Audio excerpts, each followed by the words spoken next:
तो finally guys a wild last boss एपेड का हमारा एपिसोड 3 आ चुका है। अगर तुमने पिछले वाले एपिसोड्स नहीं देखे हैं तो वो वीडियो के डिस्क्रिप्शन में मिल जाएगा, और अगर चैनल पर नहीं हो तो फटाफट से सब्सक्राइब कर लो। तो एपिसोड की शुरुआत में हमें आर्यस की कहानी दिखाई जाती है। वो एक रेनबो शिप होता है, वो जंगल में जाकर रो रहा होता है। तभी वहाँ पर लूफास आ जाती है और बोलती है, अरे वाह, तुम तो 500 सालों में एक बार पैदा होने वाले रेनबो शिप हो। तुम्हारा एक एक बाल सोने के भाव बिकता है, इसीलिए सब तुम्हारे पीछे पड़े होते हैं। लोग तुम्हारे बालों की बहुत कदर करते हैं और तुम्हारे आंसू की कोई कदर नहीं करता। लूफास की बात सुनकर वो और भी रोने लगता है। तभी लूफास कहती है, तुम्हें रोने के अलावा और कुछ आता है? तब तुम पूरी जिंदगी रोते ही रहो। यह बात सुनकर आर्यस को बहुत गुस्सा आता है और वो लूफास के हाथ को चबा देता है। तभी लूफास कहती है, यही तो मुझे चाहिए था, मैं तुम्हें एक ताकतवर योद्धा बनाऊंगी। फिर सीन शिफ्ट होता है और हमें गंज को दिखाया जाता है, जो भागकर युद्ध के मैदान पर जा रहा होता है। गंज वहाँ पर पहुँचता है और बोलता है, ये मॉन्स्टर तो बहुत ज्यादा पैमाने में आ रहे हैं, हमें इन्हें लिविया के आने तक यहीं पर रोकना होगा। तभी एक सैनिक आता है और बोलता है, कैप्टन, हमारी सेना तैयार है, पहले कुछ जादूगर अटैक करते हैं जिससे मॉन्स्टर की तरफ बहुत बड़ा धमाका होता है। फिर तीर धनुष के सिपाही हमला करते हैं जिससे बहुत सारे मॉन्स्टर यहाँ तक आने से पहले ही मर जाते हैं। फिर उस देश की सभी योद्धाओं की बारी होती है जिसमें गंज भी शामिल होता है। वे सभी एक साथ टूट पड़ते हैं। यहाँ पर गंज बहुत बहादुरी दिखा रहा होता है, मॉन्स्टर सेना भी कम नहीं होती है, वो सभी अपना बेस्ट दे रहा होता है। तभी वहाँ पर मैग्रिस की एंट्री होती है जो कि लिविया के साथ आया होता है। लिविया सभी मॉन्स्टर को एक साथ खत्म कर देती है। लिविया जो होती है उसे मैग्रिस ने बनाया होता है, जो कि एक वाटर टाइप मॉन्स्टर है। मैग्रिस बोलता है, मेरे आने तक इन मॉन्स्टर को रोकने के लिए आप सबका थैंक्स,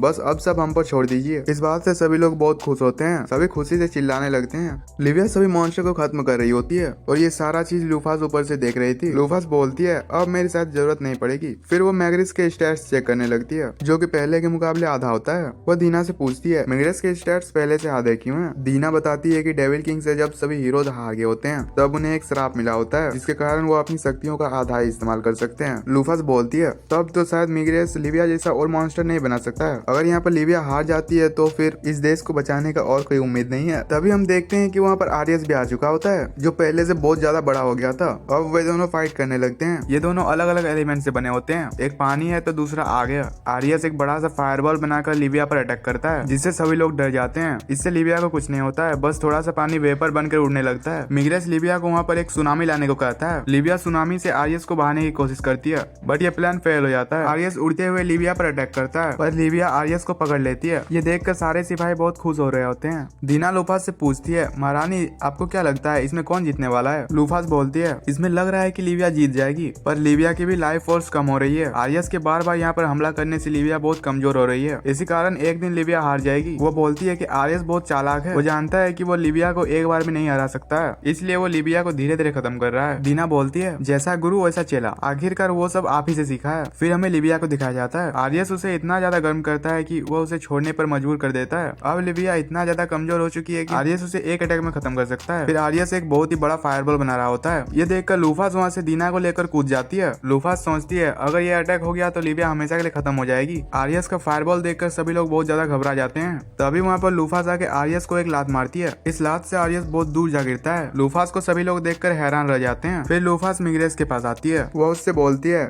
क्या तुम आर्यस को हरा नहीं पा रहे हो? मैग्रिस लूफास की आवाज सुनकर बोलता है, क्या तुम वही तो नहीं हो जो मैं सोच रहा हूँ? लूफास बोलती है, हमारे पास बात करने का बहुत टाइम है। फिर वो दीना से बोलती है, तुम टेलीपोर्टेशन मैजिक से आ जाना। दीना बोलती है, ठीक है महारानी, मैं आ जाऊंगी। फिर मैग्रिस लूफास से कहता है, आर्यस को पर्दे के पीछे से कोई फुसला रहा है, अगर तुम वही हो जो मैं सोच रहा हूँ तो बच कर रहना। लूफास बोलती है, तुम किससे बात कर रहे हो, कोई अंदाजा है? फिर लूफास आर्यस के पास चली जाती है। आर्यस बोलता है, तुम कौन हो? लूफास बोलती है, मैं तुम्हें यह सबूत के साथ बताऊंगी। फिर वो अपनी डराने वाली स्किल ऑन करती है, जिससे आर्यस बहुत प्रॉब्लम से खड़ा रहता है। वो बोलता है, क्या तुम सच में? पर ये कैसे हो सकता है? लूफास बोलती है, क्या तुम्हें अपनी आंखों पर देखकर यकीन नहीं हो रहा है? चलो मैं तुम्हें प्रूफ देती हूँ। अब चलो आ जा मेरे छोटे भेड़, 1v1 करते हैं। इस बात से आर्यस को बहुत ज्यादा गुस्सा आता है और वो पूरे तेजी से उसकी ओर बढ़ता है। लूफास उसे एक हाथ से रोकती है और उठाकर बहुत दूर फेंक देती है। लूफास उससे बोलती है, अब विश्वास हुआ कि नहीं हुआ? अब आर्यस अपना सबसे पावरफुल अटैक करने जाता है, बट लूफास उसे एक उंगली से झटक देती है, जिससे वो बहुत दूर जा गिरता है। तभी उस जगह से रोते हुए एक छोटी सी लड़की निकलती है। सॉरी, मैंने गूगल किया तो पता चला ये एक लड़का है।